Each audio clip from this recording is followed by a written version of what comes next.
How to put music on Wix website. The first thing you need to do is select the section that you would like to add the music to. So for example, let's say I would like to add it to this section right here. All you'll need to do next is go over to the top left hand corner and you're going to tap on the plus that says add elements. After selecting add elements, you're going to select video and music. So you're going to select video and music right here. Then from there you will see audio players, so you could tap on audio players and you can see the different layouts.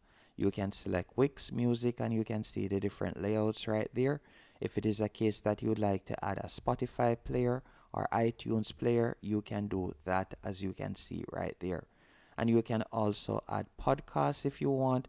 As you can see, there are numerous options that you can choose from. Once you have found one that you like, for example this one, you'll simply drag and place it on your website. So let's say we were to drag and place it right here.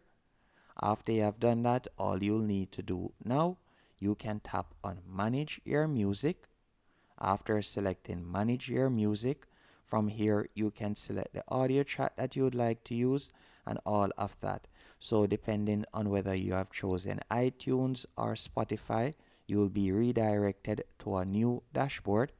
And then from there, for example, if it is a case that you want to add your own music, you can do that right here.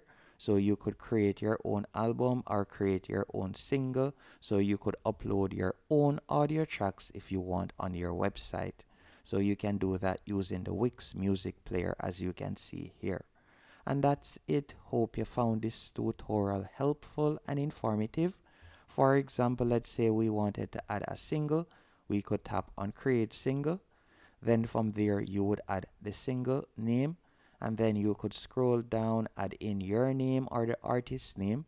Then you could add the album cover. You can also select a genre. After doing that, you'll scroll down, and from there, if it is a case that you would like to sell the audio track, you could put in the price that you want to sell it for. And then from there you'll tap on save and add tracks, and you'll tap in the top right hand corner to save and add the track right there. You can also add a bonus item if you want. Hope you found this tutorial helpful and informative. If you did, be sure to hit the like button and subscribe.